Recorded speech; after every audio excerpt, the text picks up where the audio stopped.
The photograph shouldn't exist.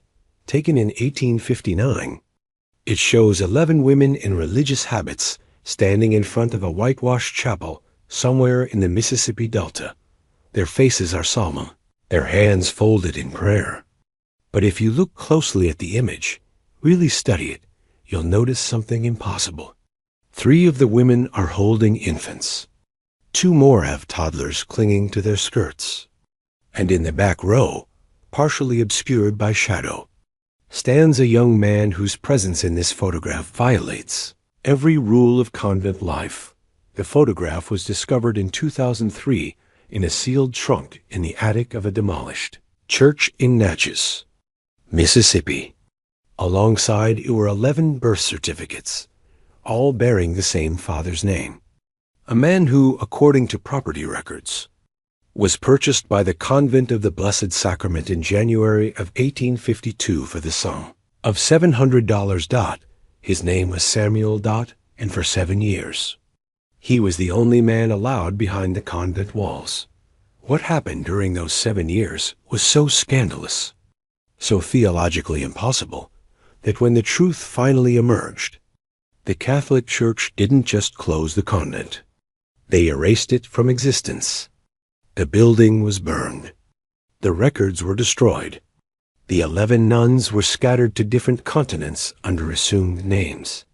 And Samuel, the man at the center of it all, simply vanished from history as if he had never drawn breath. But evidence has a way of surviving even the most determined cover-ups. Letters hidden in walls, journals buried in gardens, testimony recorded by those who couldn't bear to let such truth disappear.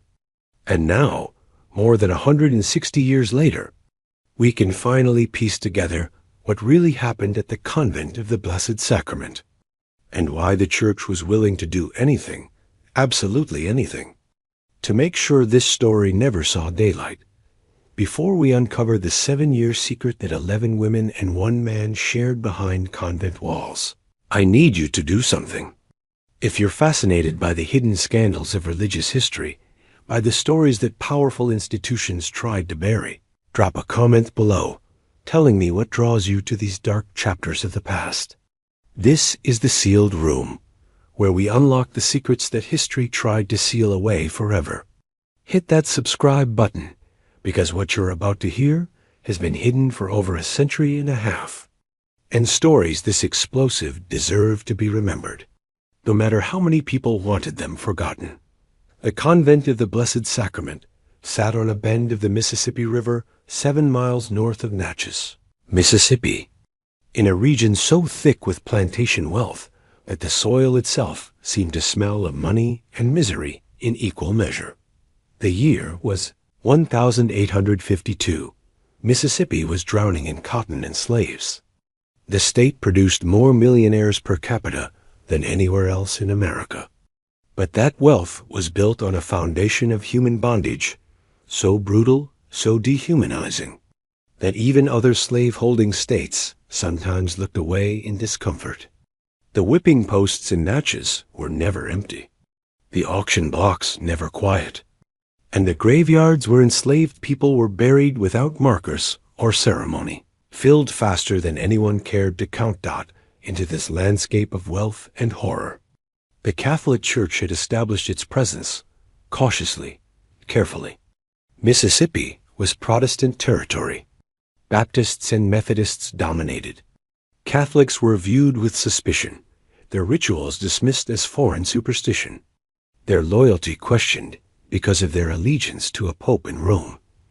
But the Church persisted, building parishes in the river towns, establishing schools for the children of wealthy planters who valued European education over Protestant simplicity. The Convent of the Blessed Sacrament had been founded in 1848 by Mother Superior Magdalene Theroux, a woman of iron will and unshakable faith who had come from Quebec with a mission to bring French Catholic civilization to the Mississippi wilderness. The convent was never meant to be large, just a small community of teaching sisters who would educate the daughters of plantation owners while providing basic Christian instruction to the enslaved on Sundays. a progressive gesture that satisfied consciences without threatening the social order. The building itself was modest by plantation standards, but elegant by the standards of religious architecture. 2 stories of whitewashed brick with a covered gallery running the length of both floors to catch whatever breeze might offer relief from the suffocating delta heat. A small chapel with a bell tower, a kitchen garden surrounded by a fence, a cemetery for sisters who died in service, and at the far edge of the property, hidden behind a screen of magnolia trees and live oaks, a collection of outbuildings where the convent's 3 enslaved workers lived and labored. By 1852, the convent housed exactly 11 sisters, all under the age of 35, all from French or Creole families of means. They had taken perpetual vows of poverty, chastity, and obedience. Their days followed the ancient rhythms of monastic life. They rose before dawn for lauds. They prayed the hours. They taught reading and needlework to planter daughters. They maintained the kind of separation from worldly affairs that their vows demanded and their faith required. They were under the authority of Mother Superior Magdalene, a woman of 53 whose family owned sugar plantations in Louisiana and whose reputation for strict discipline was known throughout the diocese. She ran the convent like a military commander, demanding perfect obedience, tolerating no deviation from the rule, and viewing any hint of worldliness as a personal betrayal of Christ himself. The 3 enslaved people who served the convent had been donated by various benefactors. An elderly woman named Bia, who managed the kitchen and the laundry. Her granddaughter Rose, who tended the gardens and assisted with the teaching. And for the heavy work, the maintenance, the repairs that required strength and skill, the convent needed a man. That's where Samuel entered the story. He was purchased in January of 1852 at an estate sale in Vicksburg. 24 years old, 6 feet 2 inches tall, powerfully built from years of plantation labor. Light-skinned, the result of generations of rape disguised as economics, with features that made some white people uncomfortable and others assumed would make him suitable for housework. The bill of sale described him as one Negro man named Samuel, healthy and sound, skilled in carpentry and blacksmithing, of quiet disposition, no marks of rebellion. What the bill of sale didn't mention was that Samuel could read and write, dangerous skills he'd learned in secret from a planter's son who thought it would be amusing to teach a slave boy his letters. It didn't mention that Samuel's mother had been sold away when he was 5, or that he'd watched his older brother beaten to death for the crime of defending his wife from an overseer's assault. It didn't mention the scars that covered his back, or the rage that lived inside him like a second heartbeat, carefully controlled, carefully hidden. Because showing anger was suicide for a black man in Mississippi, the convent paid $700 for him. Mother Superior Magdalene considered it a wise investment.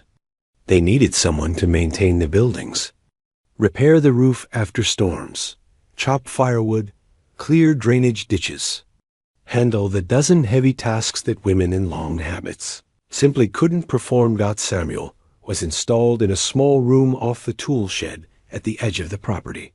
He took his meals alone. He was expected to make himself invisible unless specifically summoned for work. He spoke only when spoken to, kept his eyes down, moved through the convent grounds like a shadow that performed miracles of labor without possessing the substance of a human soul that might demand recognition or respect. The sisters, for their part, treated him with the distant benevolence that their faith prescribed for all God's creatures. They did not speak to him directly. Such intimacy would have been inappropriate. Instead, they issued instructions through Mother Superior Magdalene, who conveyed orders with the same crisp efficiency she used for all practical matters. The arrangement seemed to work perfectly for exactly 6 months. Then something shifted in the careful equilibrium of the convent. Something subtle at first, barely noticeable. Like the first crack in a dam that will eventually bring down the entire structure. It began with Sister Catherine. Sister Catherine Moreau was 28 years old. From a wealthy family in New Orleans, educated in Paris before returning to Louisiana to take her vows. She had entered religious life not out of overwhelming spiritual conviction, but because a broken engagement had left her humiliated, and the convent offered an escape from society's pity and her family's disappointment. She had been assigned to oversee the kitchen garden, which meant she worked in proximity to Samuel throughout the spring and summer of 1852. She directed his labor, pointing out which beds needed weeding, which plants required staking, which sections needed more water, always maintaining appropriate distance, always speaking in the third person through Mother Superior's instructions. But working alongside someone, even in silence, creates a strange intimacy. Sister Catherine noticed things about Samuel that she shouldn't have noticed, had no right to notice, had taken vows specifically to not notice. The way he handled plants with unexpected gentleness, the way he spoke softly to the vegetables as he tended them, as if encouraging their growth, the way he once freed a bird that had become tangled in the bean netting, using such care that the creature flew away unharmed. Small observations, meaningless observations, except they revealed an interior life, a personhood, a humanity that the entire system of slavery was designed to deny, and that a nun's vows were meant to place beyond the realm of earthly concern. Sister Catherine began to see Samuel not as property, but as a man, and that recognition was more dangerous than any sin she could have committed with her body, because once you see someone's humanity, once you acknowledge that the property standing before you has thoughts and feelings and dreams and griefs, you can no longer participate comfortably in their subjugation. You become complicit in a way that demands either action or an elaborate architecture of self-deception. Sister Catherine chose neither action nor deception. She chose something else entirely. It happened in the tool shed on an August afternoon when the heat had driven everyone indoors for the siesta. That blessed period of rest when even the most industrious surrendered to the oppressive delta humidity. Sister Catherine had gone to the shed to retrieve pruning shears. Samuel was there, repairing a broken hoe, his shirt soaked with sweat, his hands moving with the practiced efficiency of someone who had spent his entire life maintaining other people's property. She should have taken the shears and left. Instead, she spoke to him directly, breaking the rule that had governed every previous interaction. "Do you ever wonder," she said quietly, "what your life might have been if you'd been born free?" Samuel's hands stopped moving. He didn't look up, didn't meet her eyes, because that would have been dangerous for both of them. But after a long moment, he answered. "Every single day, ma'am," he said softly. "Every single day." What happened next was not violent or dramatic. There was no force, no coercion in the conventional sense. But there was power, immense power, the kind of power that exists when one person owns another, when one person can have another sold or beaten or killed with a single word. Sister Catherine reached out and touched Samuel's hand, and Samuel, understanding that resistance was impossible, that refusal would mean punishment or sale or death, allowed the touch. The affair, if you can even call it that, when consent is impossible between owner and owned, began that afternoon and continued throughout the fall of 1852. Sister Catherine would seek Samuel out during the siesta, during the evening hours after Compline, when the other sisters were in their cells. They met in the tool shed, in the far corner of the garden, in the small room where Samuel slept. Sister Catherine told herself elaborate stories about what's happening, that Samuel wanted this, that he initiated their encounters, that their connection transcended the master-slave relationship, that what they shared was holy in some way, a union blessed by God, despite violating every vow she'd taken and every power structure that governed their lives. But Samuel knew the truth. He knew he had no choice, knew that saying no to a white woman, especially a woman with the institutional power of the church behind her, would mean his destruction. He participated in their encounters with the same mechanical compliance he brought to every other task the convent demanded of him, because survival required him to give these people whatever they wanted, whether that was his labor or his body or his pretense of desire. The second crack in the dam appeared 3 months later.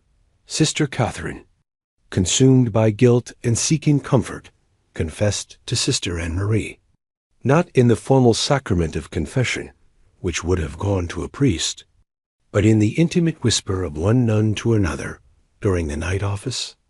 When exhaustion and darkness made secrets feel lighter, she expected horror.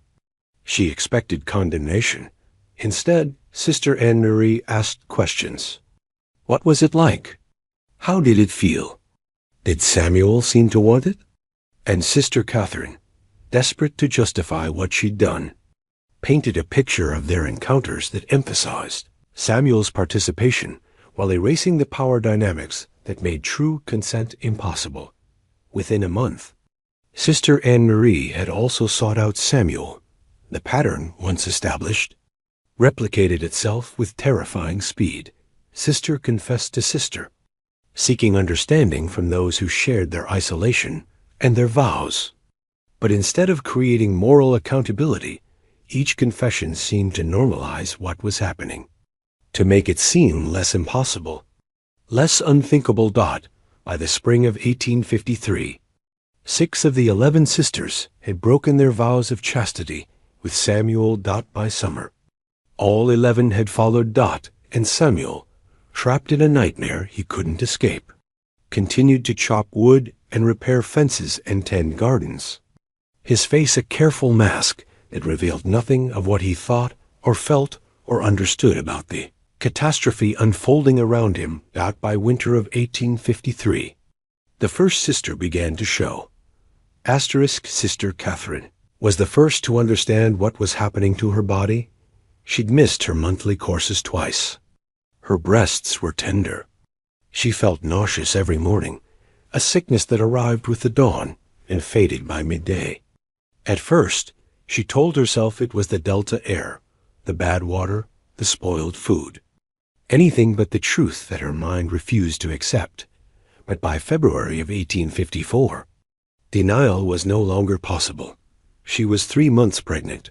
The realization hit her during Lauds, the morning prayer service, when she knelt in the chapel and felt a flutter in her abdomen, a sensation she'd heard married women describe, but never expected to experience herself. She pressed her hand to her stomach, feeling through the layers of her habit, and understood with absolute clarity that her life as she'd known it was over. A nun couldn't be pregnant. The very concept was theologically impossible, a contradiction so fundamental that it threatened the entire structure of consecrated religious life. Nuns were brides of Christ. They had renounced earthly marriage and motherhood. Their bodies were supposed to be temples dedicated solely to God's service, sealed against the contaminations of the flesh. For a nun to carry a child was to make visible what was meant to remain forever hidden. It was to transform private sin into public scandal. It was to announce to the world that vows meant nothing, that religious authority was a fraud, that everything the church taught about female purity and spiritual dedication was a lie. Sister Catherine understood all of this with perfect clarity, and she understood something else, too. She wasn't alone. She'd noticed Sister Anne-Marie's increased appetite, the way Sister Marguerite now avoided certain foods that made her ill, the way Sister Therese had started wearing her habit looser, letting out the seams in places that shouldn't need expansion. One pregnant nun might be explained away as a terrible aberration, a single soul who had fallen into sin, but multiple pregnant nuns? That suggested something far more systemic, something that couldn't be dismissed as individual weakness, but pointed to collective transgression, to a complete breakdown of religious discipline, to circumstances so shocking that no simple explanation would suffice. Sister Catherine waited until after Compline, the night prayer, when the great silence descended on the convent and the sisters retired to their cells. She moved quietly through the darkened corridor to Sister Anne-Marie's door and knocked softly. "We need to talk," she whispered through the wood. Sister Anne-Marie opened the door. Even in the dim candlelight, Sister Catherine could see the fear in her eyes. "You know," Sister Anne-Marie said, "it wasn't a question. How far along are you?" 2 months. Maybe 3. I'm not certain." Sister Catherine felt her legs weaken.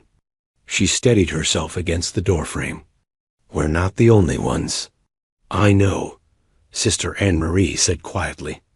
"I've seen Sister Marguerite being sick behind the chapel. Sister Therese can barely fasten her habit anymore. Sister Elizabeth has that glow that pregnant women get." They stood in silence for a moment, the weight of realization settling over them like a suffocating blanket. "All of us?" Sister Catherine finally asked. "I think so. All 11. The enormity of it was almost incomprehensible. Not just one fallen nun, not even 2 or 3, but the entire community. Every single woman who had taken vows of chastity. All pregnant. All by the same man.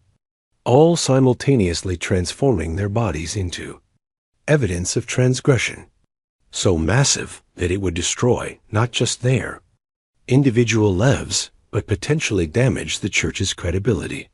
Throughout the entire region, what do we do? Sister Anne-Marie whispered. Sister Catherine had no answer. What could they do? Abortion was murder, forbidden by Church doctrine and by the law. Running away was impossible. 11 women traveling together would attract immediate attention. And where would they go? Their families would disown them. Society would reject them. They had no money, no skills for surviving outside convent walls, no protection once they shed their habits. Confessing to Mother Superior Magdalene seemed equally impossible. The woman was famous for her rigid interpretation of rules, her complete intolerance for disobedience. She would report them to the bishop immediately. The scandal would explode. The convent would be closed. They would all be expelled in disgrace, defrocked, cast out to face a world that had no place for ruined nuns carrying mixed-race babies fathered by an enslaved man. "We hide it," Sister Catherine said finally, "for as long as we can. We alter our habits. We avoid Mother Superior as much as possible. We maintain the routine. And we pray that God provides a solution before we start showing so obviously that concealment becomes impossible." It was a plan born of desperation rather than logic. But it was the only plan they had. Over the next weeks, the 11 sisters entered into a conspiracy of silence. They began wearing their habits differently, adding layers, loosening seams, using shawls and aprons to disguise their changing shapes. They avoided standing in direct sunlight where shadows might reveal what they were hiding. They made excuses to skip meals when morning sickness made eating impossible. They covered for each other when one needed a rest or was too ill to perform her duties. And they prayed. God, they prayed. They prayed for miscarriages that would solve the problem naturally. They prayed for divine intervention, for a miracle that would make their pregnancies disappear as mysteriously as they'd begun. They prayed for strength, for wisdom, for any guidance that might show them a path through the nightmare they'd created. But the babies kept growing. By April of 1854, concealment was becoming increasingly difficult. Sister Marguerite, who was carrying twins though she didn't know it yet, had swollen so much that no amount of loose fabric could hide her condition. Sister Therese had developed a waddle that made her walk noticeably different. Sister Elizabeth's face had taken on that unmistakable roundness that pregnancy brings. Mother Superior Magdalene was not a stupid woman. Strict, yes. Rigid in her faith, absolutely. But she had eyes, and she had spent decades in religious communities. She knew what pregnant women looked like. The confrontation came on a humid afternoon in late April. After Mother Superior had observed Sister Marguerite struggling to bend down to retrieve a dropped prayer book, she summoned all 11 sisters to the chapter house immediately after Vespers.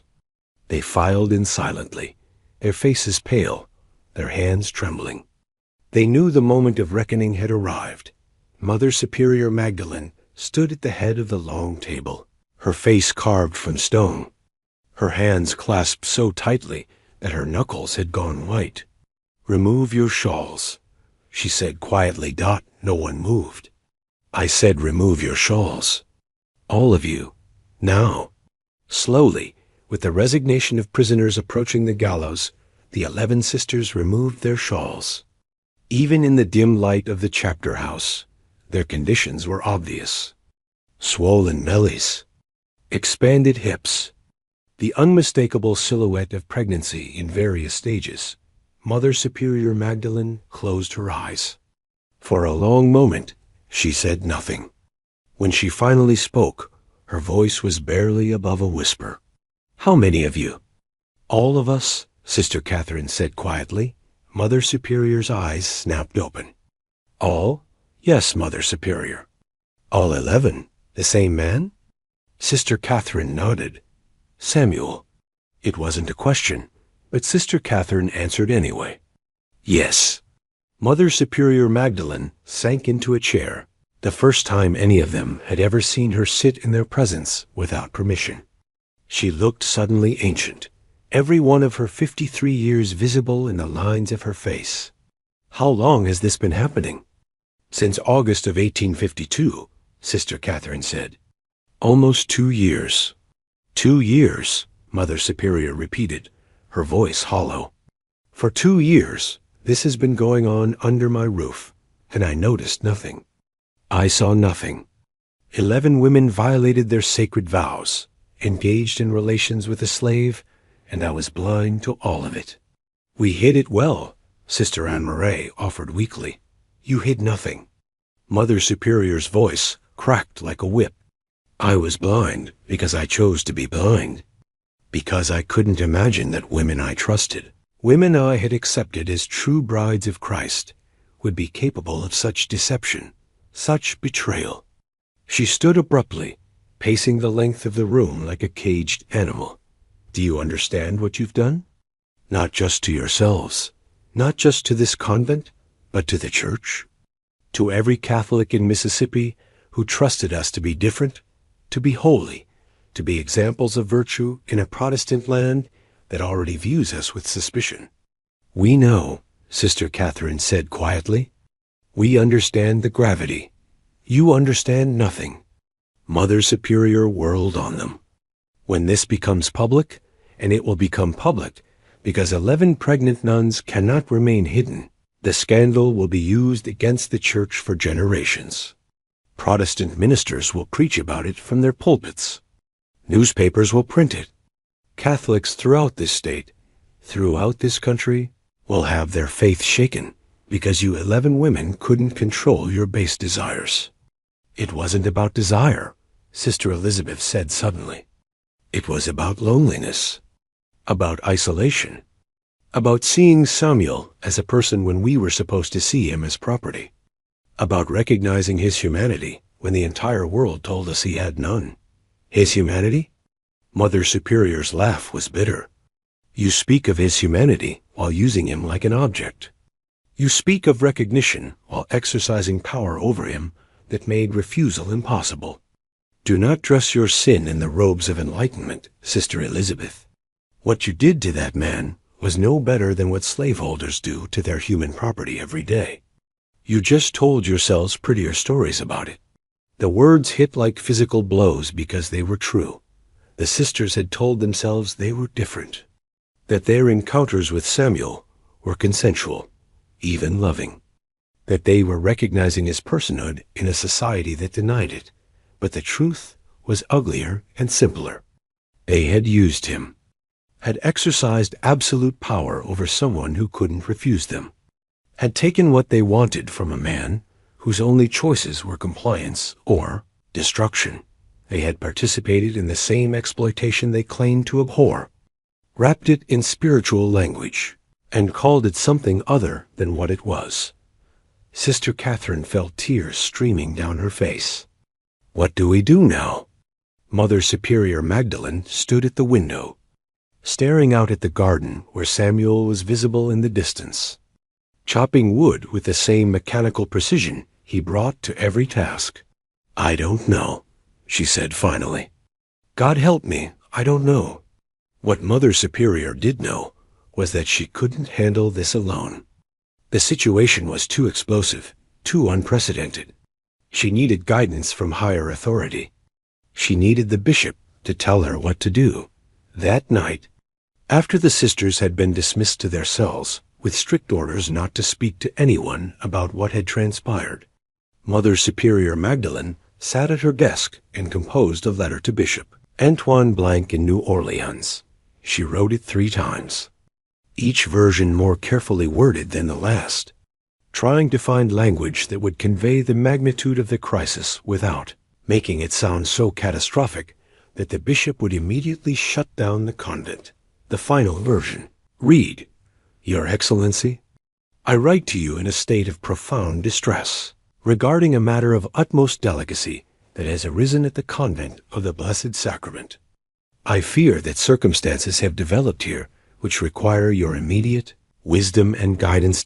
All 11 sisters under my care have been discovered to be with child. The circumstances of these conditions involve improper relations with an enslaved man who works on the convent property. The situation has persisted for some time, without my knowledge, and has now reached a point where concealment is no longer possible. I await your instructions with humility and dread. Your obedient servant in Christ." Mother Superior Magdalene Therouche sealed the letter, addressed it, and entrusted it to a traveling merchant who made regular runs to New Orleans. She told him it was urgent church business and gave him extra money to ensure swift delivery. Then she waited. Letter reached Bishop Blanc on May 3, 1854. He read it in his study overlooking Jackson Square while drinking his morning coffee. He set down the cup with such force that it shattered against the saucer. For the next 3 hours, Bishop Blanc sat alone in his study, the door locked, the curtains drawn. He prayed, he raged, he calculated. He understood immediately that this wasn't just a scandal. It was a potential catastrophe that could undermine Catholic authority throughout the entire South. 11 pregnant nuns, all by the same enslaved man, in Mississippi, where Protestant majorities already viewed Catholicism with deep suspicion, in a region where even the hint of impropriety between white women and black men could ignite violence, in a church that claimed moral superiority over Protestant denominations, specifically on questions of sexual discipline and clerical celibacy. This couldn't become public. It couldn't be allowed to spread. It had to be buried. But how do you bury 11 pregnant nuns? Bishop Blanc summoned Father Dominic Rousseau, his most trusted advisor, a Jesuit priest known for his skill in canonical law and his reputation for solving delicate problems with minimal scandal. He handed Father Rousseau the letter without comment. Father Rousseau read it twice. His face remained impassive, but his hands trembled slightly as he set the letter down. "When did you receive this?" "This morning." "Have you replied?" "Not yet. I needed to think clearly before responding." Father Rousseau paced the study, his mind working through possibilities and their consequences. "Your Excellency," he said finally, "this situation requires immediate containment, but it also requires careful strategy. If we act too hastily, if we make decisions out of panic, we risk making the scandal worse. I'm listening." First, we need to buy time. The sisters are pregnant, but presumably not yet at term. That gives us several months to develop a comprehensive plan. Second, we need to isolate the convent. No visitors. No communication with the outside world. Complete quarantine until this is resolved. And the resolution? Father Rousseau hesitated. The babies, when they're born, will need to be placed, quietly, with families who will ask no questions. That can be arranged. The sisters themselves will need to be dispersed, never allowed to gather again, bound by vows of silence that carry the threat of excommunication. And the man? This Samuel? Father Rousseau's face hardened. He presents the most difficult problem. He cannot remain at the convent. He cannot be sold because any new owner might eventually learn why he was sold. He is the only witness whose testimony could confirm the scandal. If it ever came to light, Bishop Blank understood what Father Rousseau was, suggesting without the words being spoken. Aloud, "I cannot countenance murder," he said. Quietly, "Not murder. Your Excellency, disappearance. Slaves disappear in Mississippi every day. They run away. They meet with accidents. They're sold to distant territories. A single enslaved man vanishing will raise no questions, create no investigations, leave no trail that could lead back to this scandal." Bishop Blank stood at the window, looking out at the bustling streets of New Orleans, at the normal world where life continued in its ordinary patterns. Unaware of the crisis he was navigating. "Draft a response to Mother Superior," he said finally. "Tell her I will arrive in person within the week. Tell her that absolute silence must be maintained in the meantime. No one else is to know about this situation. And tell her that Samuel is to be confined to his quarters until I arrive. He speaks to no one. He goes nowhere. He is to be kept under constant watch." Father Rousseau nodded and moved toward the door. "Dominic," Bishop Blank said quietly. Father Rousseau turned. "Pray for us. Pray that God forgives what we're about to do." Bishop Antoine Blank arrived at the convent of the Blessed Sacrament on May 10, 1854, in an unmarked carriage accompanied only by Father Rousseau and a single trunk containing documents and money. He did not announce his visit to anyone in Natchez. He did not stay at the rectory or make courtesy calls on local Catholic families. He arrived in the late afternoon when the light was fading and the roads were empty, moving with the careful stealth of someone who understood that visibility was danger. Mother Superior Magdalene met him at the convent entrance. She looked like she'd aged a decade in the week since sending her letter. Her face was gaunt, her eyes hollow, her hands shaking despite her best efforts at composure. "Your Excellency," she said, her voice barely above a whisper. Bishop Blank did not offer comfort or reassurance. He simply nodded and said, "Show me." She led him to the chapter house, where the 11 sisters waited, standing in a line like prisoners awaiting sentencing. Even through their carefully arranged habits, their conditions were obvious. The swell of bellies, the way they stood with hands braced against their lower backs, the exhaustion that pregnancy brings visible in every face. Bishop Blank studied each woman in turn. He did not speak. He did not ask questions. He simply looked, his face revealing nothing of what he felt or thought. Finally, he turned to Mother Superior Magdalene. "How far along are they?" "Between 4 and 6 months. Sister Marguerite is furthest along. Sister Anne-Marie is perhaps 4 months. That gives us 3 to 5 months before the first births." "Yes, Your Excellency." Bishop Blank turned to Father Rousseau. "That's enough time." "Barely, but enough." He turned back to the sisters. "You will remain here, in this convent, under complete isolation until every child is born. No visitors. No correspondence. No communication whatsoever with the outside world. Mother Superior will inform local families that the convent is closed temporarily due to illness. A quarantine. People will accept that explanation without question. Sister Catherine spoke up. Your Excellency, what happens after the children are born? The children will be placed with Catholic families throughout the region who will be told they are orphans or the illegitimate offspring of plantation owners. Arrangements are already being made. Money will exchange hands to ensure the placements are permanent and the families ask no inconvenient questions. And us? Sister Elizabeth asked. You will be dispersed, separated. Each of you will be sent to a different convent, possibly in different states or territories. You will take new names. You will never again communicate with each other. You will spend the remainder of your lives in prayer and penance, but you will do so in complete isolation from one another. That's cruel, Sister Marguerite said quietly. Bishop Blanc's eyes hardened. What's cruel is what you've done to the Church. What's cruel is the scandal you've created that could damage the faith of thousands of Catholics who trusted you to be better than ordinary sinners. You speak of cruelty while having participated in acts that violate every vow you took and every principle the Church teaches. We're not the only ones who violated vows, Sister Catherine said, her voice stronger now. Samuel violated nothing. He had no vows to break. He had no choice in any of this. We held all the power. We initiated everything.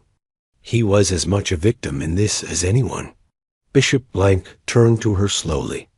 Are you actually suggesting that an enslaved man is a victim when he engaged in carnal relations with 11 consecrated religious? I'm saying he couldn't refuse us. We owned him. If he'd said no, we could have had him beaten, sold, killed.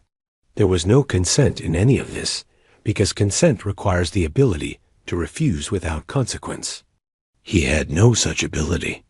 The chapter house fell silent. Father Rousseau shifted uncomfortably. Mother Superior Magdalene stared at the floor. The other sisters looked at Sister Catherine with expressions that mixed shame with recognition. Bishop Blanc's jaw tightened.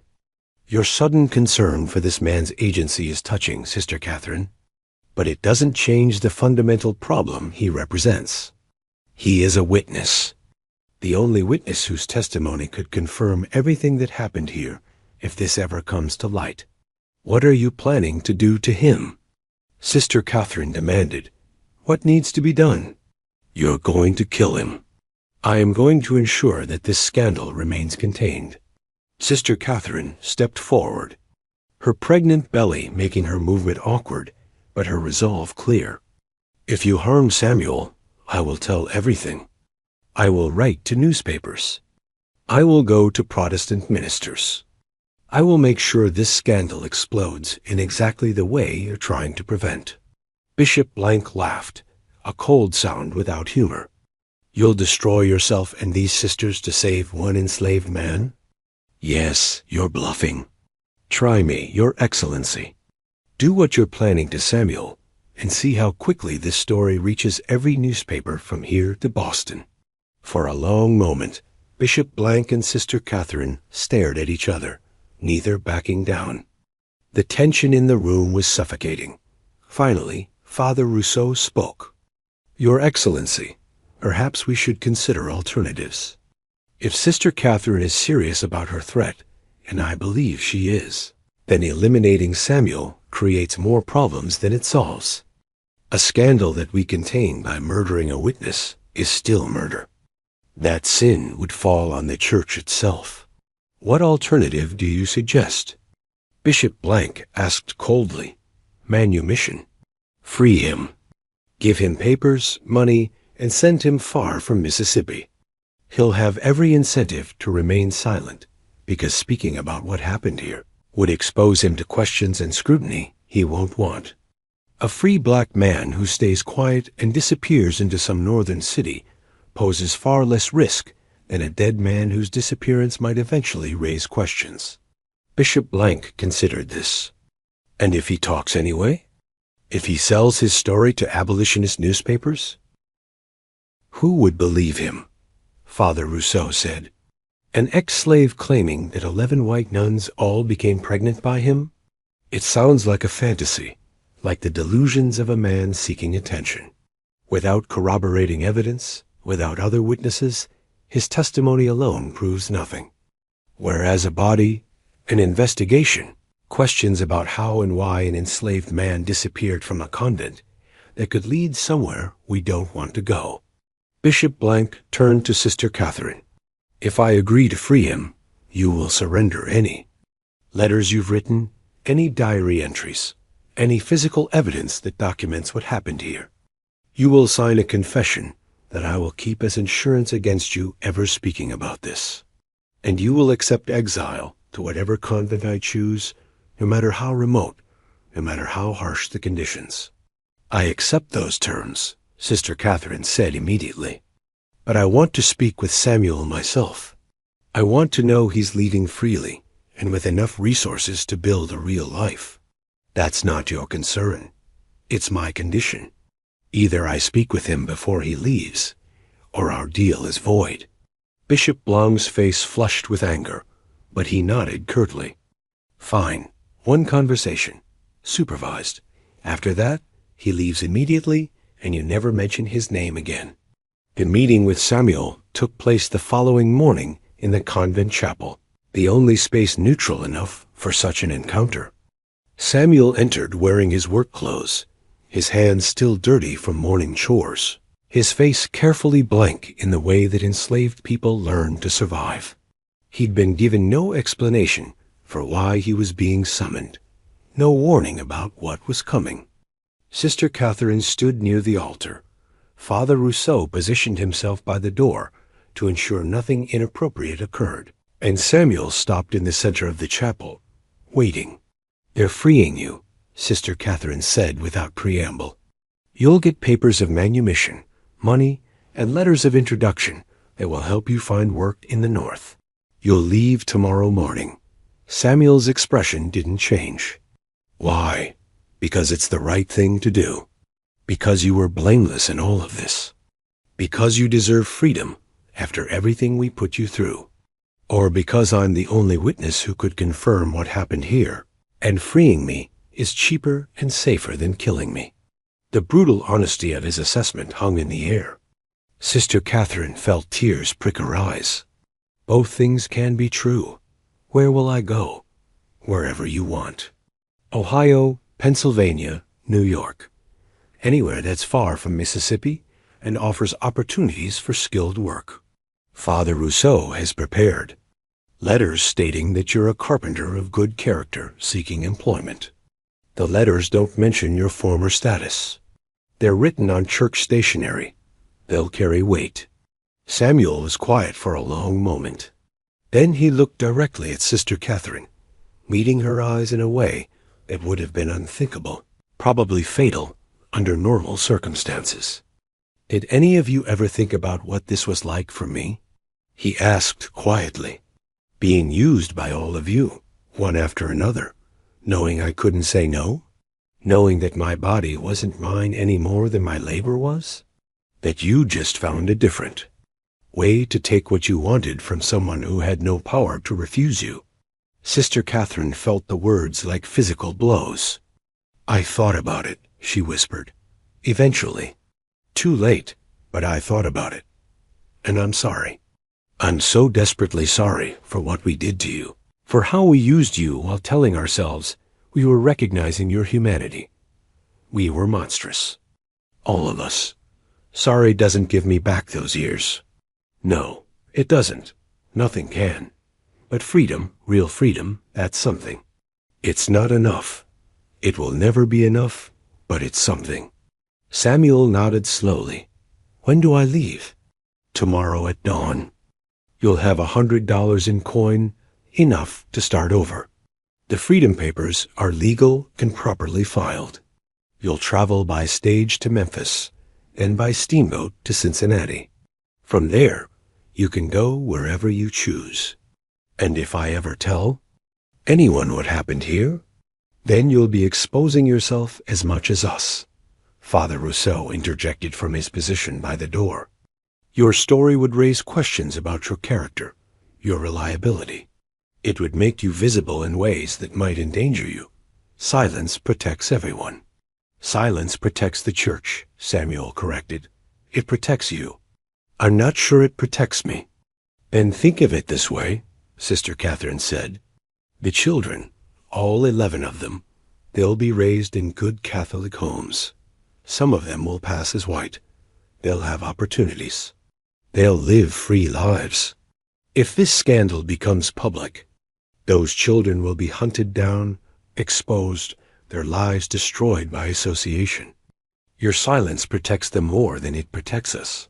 Samuel's expression shifted slightly. For the first time since entering the chapel, something like emotion crossed his face. The children, he said quietly. I have children. 11 of them, Sister Catherine said. 6 boys, 5 girls when they're all born. They'll live. They'll be loved. They'll never know what happened here, but they'll exist because of you.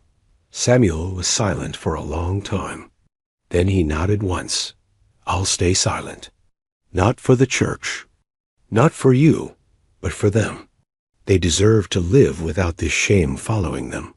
The next morning, as the sun rose over the Mississippi Delta, Samuel walked away from the Convent of the Blessed Sacrament for the last time. He carried a canvas, bag containing new clothes, his freedom papers wrapped in oilcloth, $100 in coin, and letters of introduction. Mother Superior Magdalene watched from the window as his figure grew smaller in the distance, finally disappearing where the road bent into the trees. He's gone, she said to Bishop Blank, who stood behind her. Good. Now we focus on the births. Over the next 5 months, the Convent of the Blessed Sacrament existed in a state of surreal quarantine. The 11 pregnant nuns continued their prayers and their routines as much as their conditions allowed. They rose for lauds, though some had to be helped to their feet. They attempted vespers, though they often had to sit rather than kneel.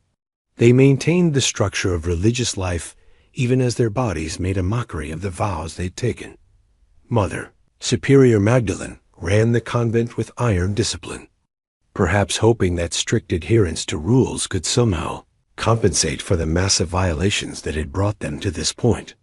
She permitted no relaxation of standards, no acknowledgement that the situation was anything other than a temporary difficulty that would be resolved through faith and obedience. But privately, she was terrified. She'd agreed to participate in the cover-up because she saw no alternative.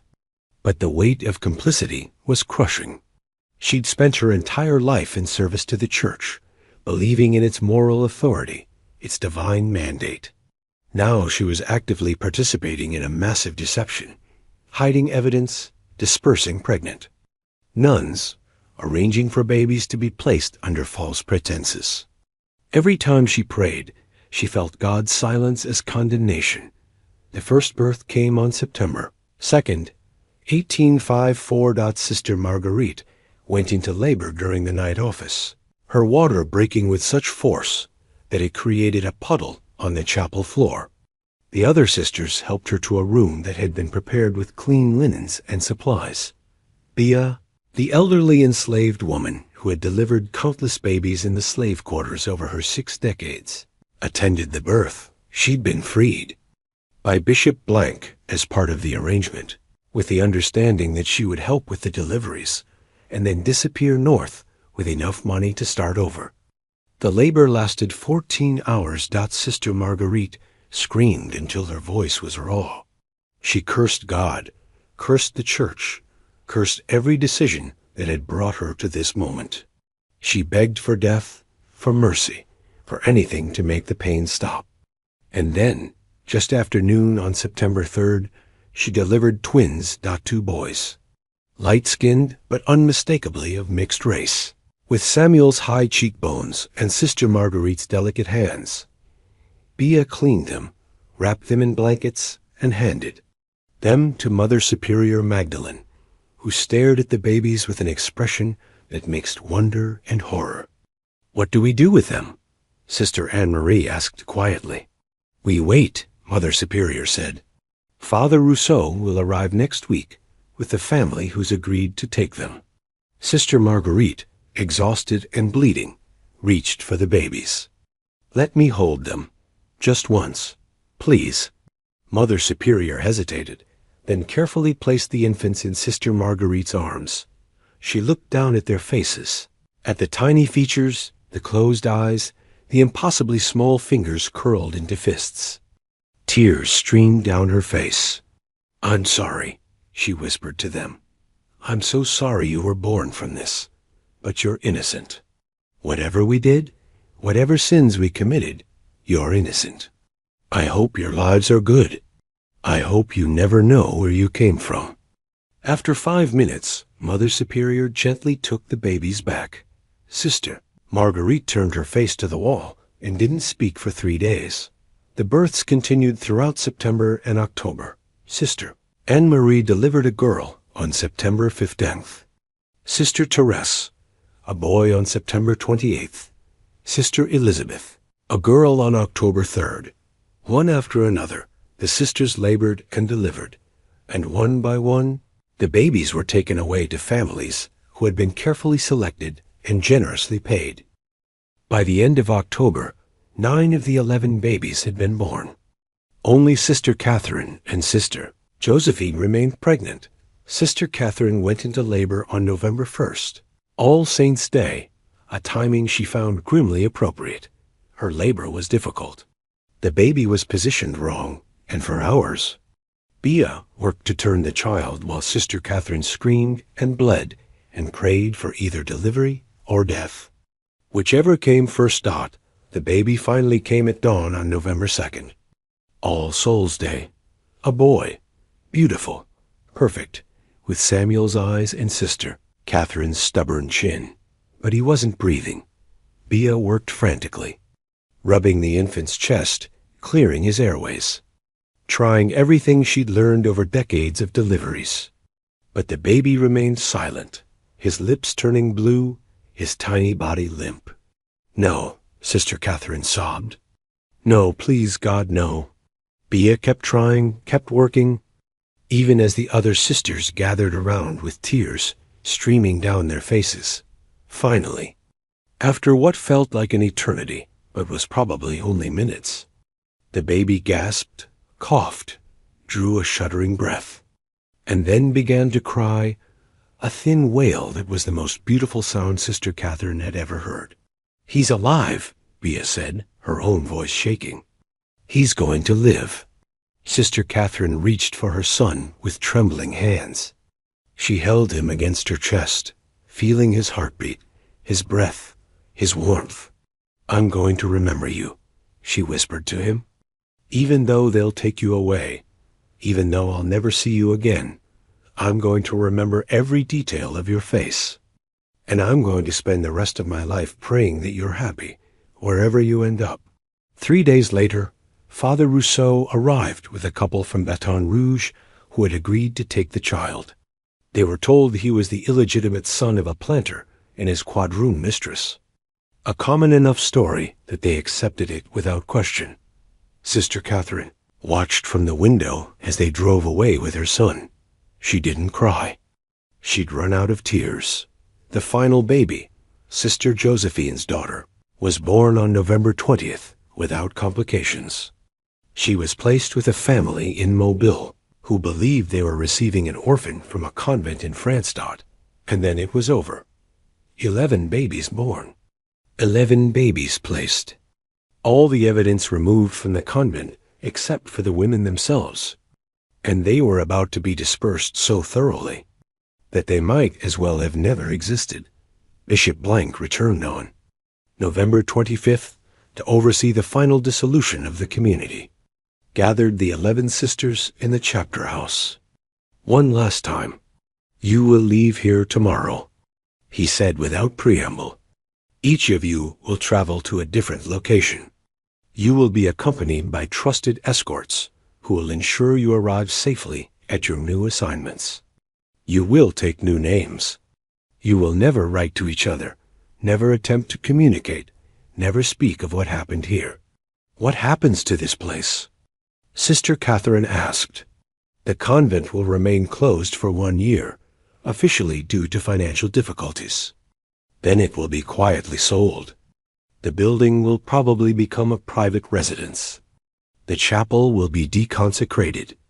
Within 5 years, no one will remember that there was ever a convent here. And the children? The children are no longer your concern. They have new families, new lives. You will forget them. I'll never forget, Sister Catherine said quietly. None of us will. Then you'll carry that burden in silence, Bishop Blank said coldly. Because if any of you ever speaks about what happened here, I have signed confessions from each of you detailing your violations. Those documents will be used to destroy your credibility and ensure you're committed to asylums, where your stories will be dismissed as the ravings of madwomen. Do you understand?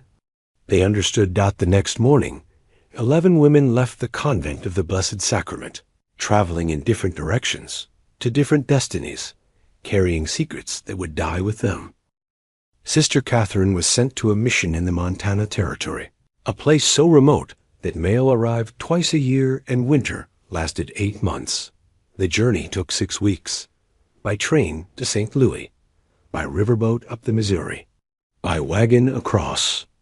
Plains so vast and empty that she felt like she'd been erased from the world, which was perhaps the point. The mission served scattered populations of trappers, miners, and Blackfeet Indians who had been displaced by westward expansion. It consisted of a log chapel, a smaller cabin where 2 elderly nuns lived, and enough hardship to break anyone who wasn't already broken.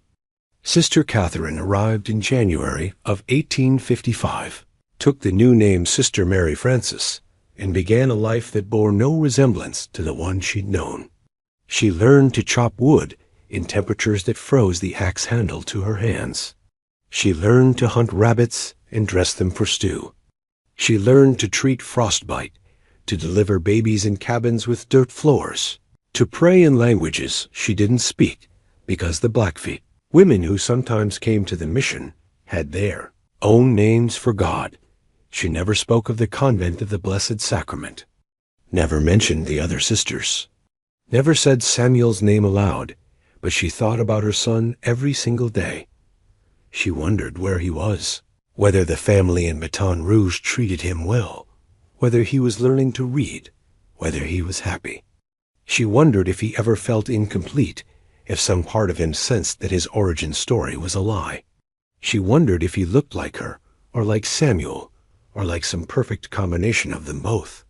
She kept a journal, hidden beneath a floorboard in her cabin. In it, she wrote letters to her son that would never be sent, documenting her days, her thoughts, her hopes for him. Every entry ended the same way. I hope you are loved. I hope you are free. I hope you never know the truth of how you came to be. She lived in Montana for 29 years. In the winter of 1884, at the age of 57, she fell through ice while crossing a frozen stream to reach a trapper's cabin where a woman was in difficult labor. She managed to pull herself out, deliver the baby successfully, but developed pneumonia on the journey back to the mission. She died 3 days later, delirious with fever, calling out names that the 2 nuns who attended her didn't recognize. Samuel, Catherine, names from a past they knew nothing about. They buried her in the small cemetery behind the mission, under a wooden cross that bore only her religious name and the year of her death. The journal beneath the floorboard was discovered years later by a priest who came to close the mission. He read enough to understand that it contained dangerous secrets and burned it without recording its contents.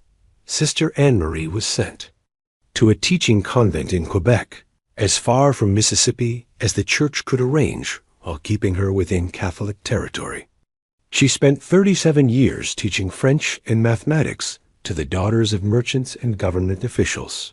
She was known as an excellent instructor, but oddly withdrawn, never volunteering information about her past, changing the subject whenever anyone asked about her previous postings. She died of consumption in 1891 at the age of 64 and was buried in the convent cemetery under a simple stone. Her final words, recorded by the sister who attended her deathbed, were, "Tell them I'm sorry.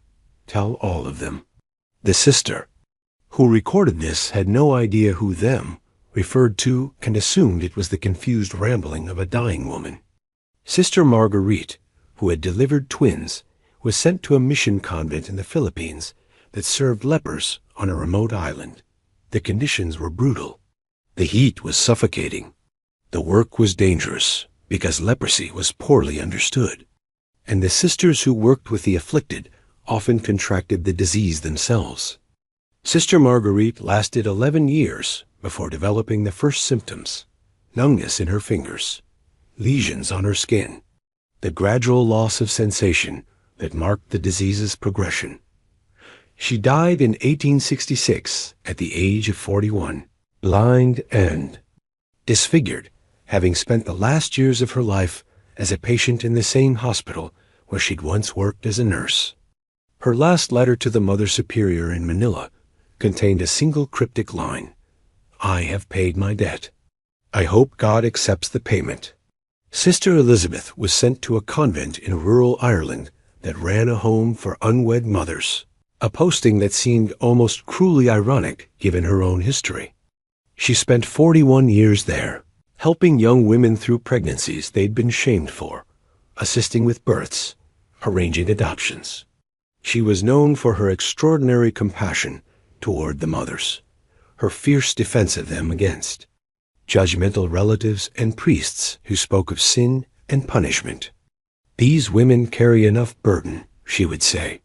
"They don't need our condemnation added to it." She died peacefully in 1895 at the age of 72, surrounded by young mothers who had come to view her as a saint. None of them knew that her compassion came from intimate understanding of what it meant to carry a child conceived in circumstances the world would never forgive. The other 7 sisters scattered across the globe: New Orleans, Boston, Mexico City, Paris, Rome. Some lived long lives. Some died young. All carried their secrets to the grave, bound by vows of silence that even death couldn't break. Mother Superior Magdalene was not dispersed with the others. She was permitted to remain in Mississippi, transferred to a Carmelite monastery in Vicksburg, where the rule of strict enclosure meant she would spend the remainder of her days behind walls no woman could cross once she entered. She lived 22 more years in that monastery, never speaking about the convent of the Blessed Sacrament, never mentioning the 11 sisters or the 11 children or the man whose existence had catalyzed everything. But she wrote. In secret, in the hours after midnight, when the other sisters were sleeping, she documented everything that had happened, not as confession or justification, but as testimony. A record of events she believed should not be allowed to disappear into convenient silence. The manuscript ran to 200 pages. She hid it in the lining of her prayer book, with instructions that it be delivered after her death to someone who would understand its importance. Whether those instructions were ever followed, whether the manuscript survived, whether it found its intended recipient, remains unknown. She died in 1876 at the age of 75. Her final words, recorded by the sister who attended her, were simply, "Forgive us." To whom she spoke, whether to God or Samuel or the children or all of them, was left unspoken. And Samuel. What became of Samuel? The Freedom Papers issued in Louisiana granted him legal status, but they couldn't erase his fundamental vulnerability as a black man in America, even in the North. Freedom offered better conditions than slavery, but it was not the promised land some imagined. It was survival on slightly better terms. He reached Cincinnati in June of 1854 and found work as a carpenter, just as the letters of introduction had promised. The letters from the church carried weight. Catholic families hired him. He built cabinets, repaired houses, crafted furniture with the skill he'd developed over years of forced labor. He was careful, quiet. He kept his head down, avoided attention, and spoke to no one about his past. When people asked where he was from, he said Louisiana and changed the subject. When they asked about his former status, he showed his papers and said nothing more. In 1856, he married a free woman of color named Rachel, who worked as a seamstress. She was kind, intelligent, and asked no uncomfortable questions about the scars on his back or the nightmares that sometimes woke him in the middle of the night. They had 3 children, together, 2 daughters and a son. Samuel taught them to read and write, skills that had been forbidden to him.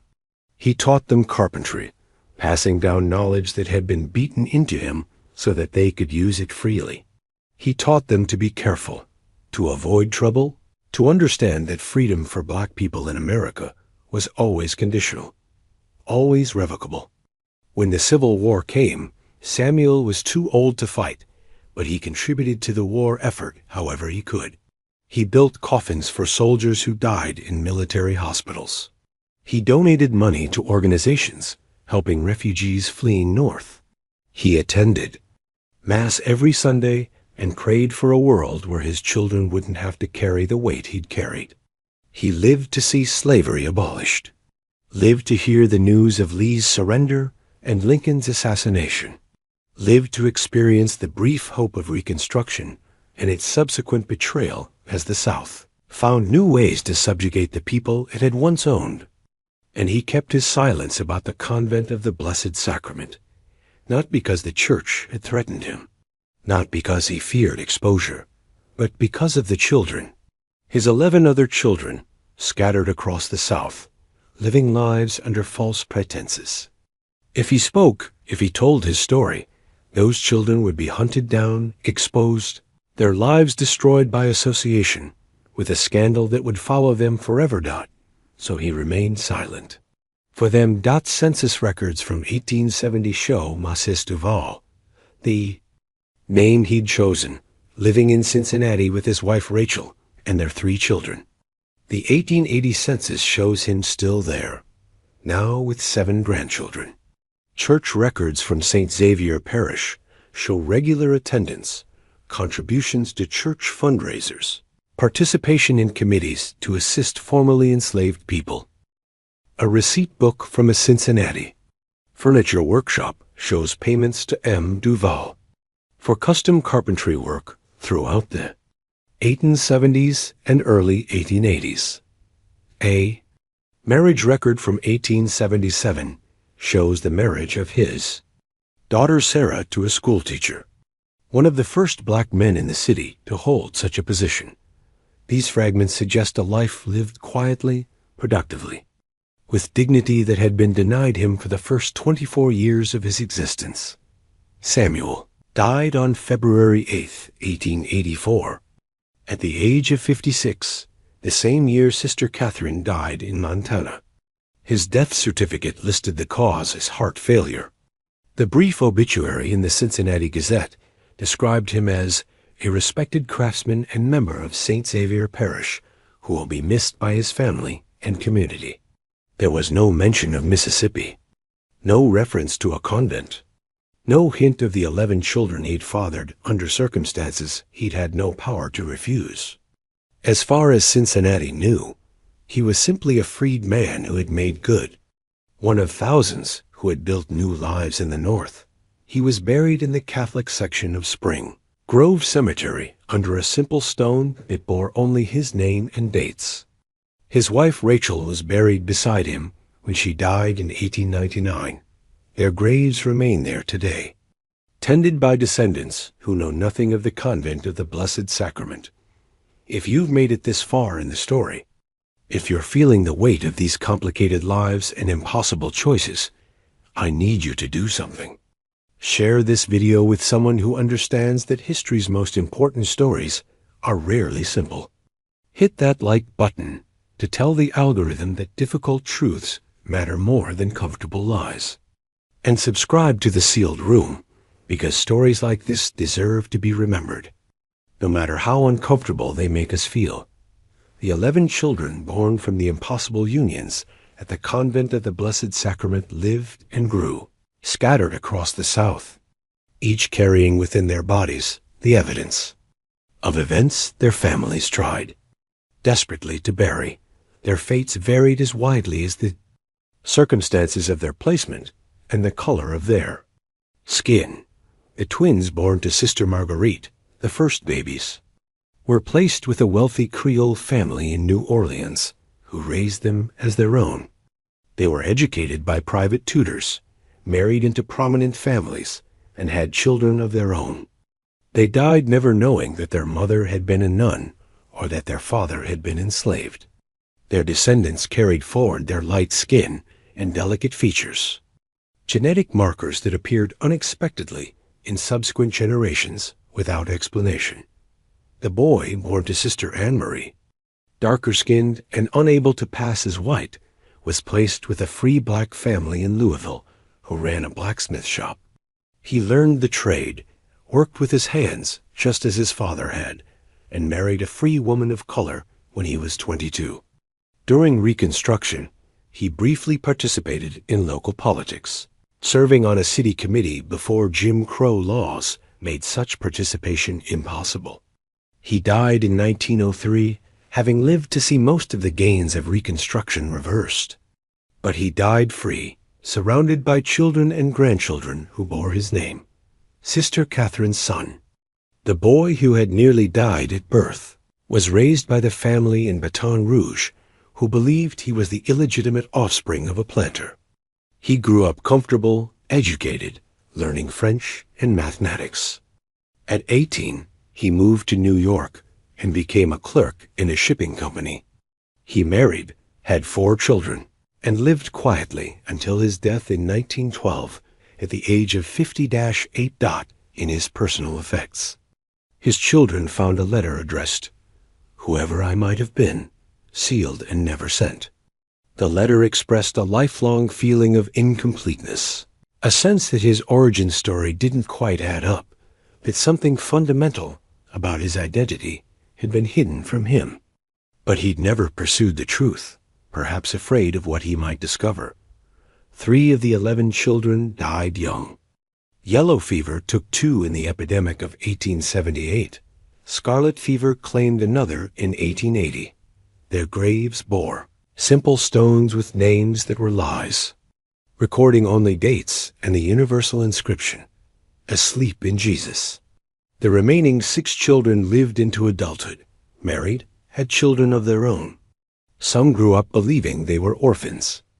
Others thought they were the illegitimate offspring of planters and their enslaved or free-colored mistresses. A common enough story in the South that it aroused little comment. None knew the full truth of their origins.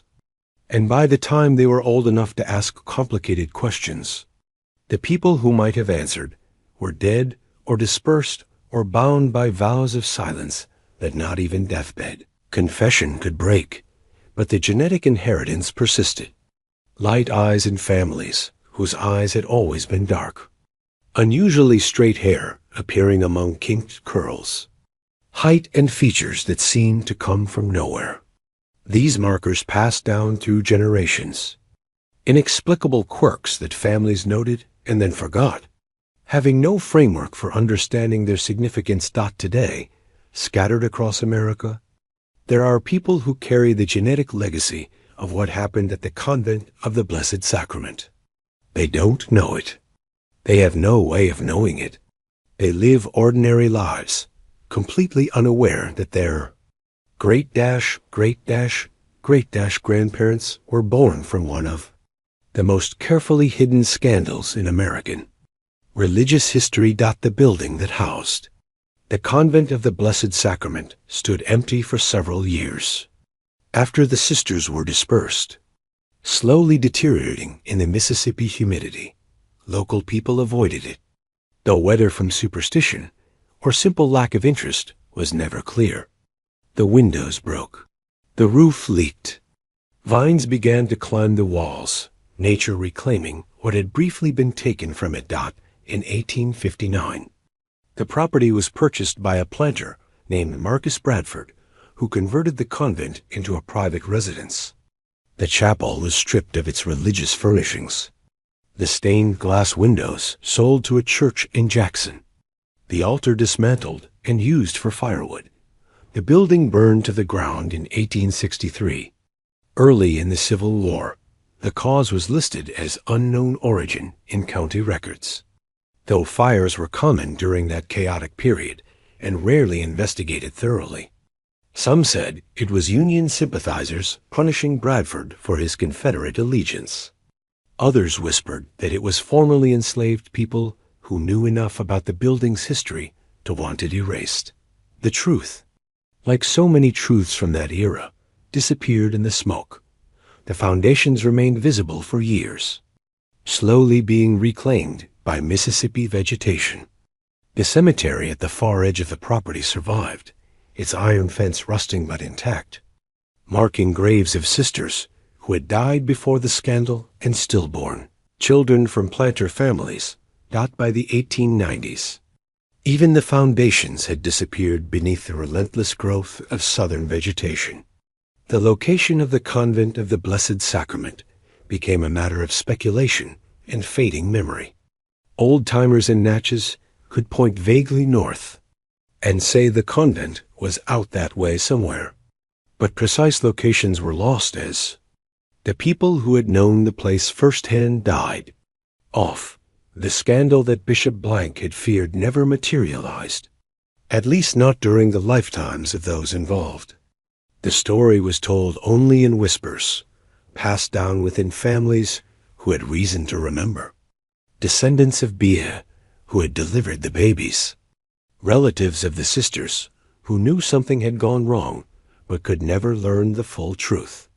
Members of the families who had received the children and sometimes noticed peculiarities that didn't align with the stories they'd been told. The church survived, as it always survived, through time-tested strategies of silence, dispersal, and systematic erasure of inconvenient evidence. The official records remained pristine, unmarred by any hint of impropriety. The convent of the Blessed Sacrament appeared in diocesan histories as simply another small convent that had operated briefly before.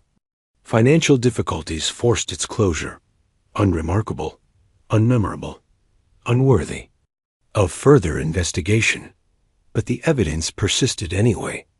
In fragments, the bill of sale for Samuel, preserved in estate records, birth certificates that somehow survived in private collections, all bearing the same father's name, baptismal records for some of the children with details that didn't quite match their supposed origins, freedom papers issued to Samuel, filed with the county courthouse, showing an unusual level of detail, and a bishop's signature on a document that normally would have required only a magistrate's approval, letters of introduction, some of which survived in the archives of churches where Samuel presented them, asking for assistance in ways that suggested circumstances more complicated than a simple manumission.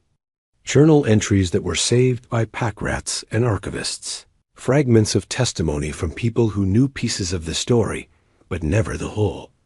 And that photograph, the impossible photograph from 1859, showing 11 women in habits with children clinging to their skirts, discovered in 2003 in a sealed trunk when a church in Natchez was demolished to make way for a parking lot. The photograph that should never have existed. That photograph now sits in a private collection.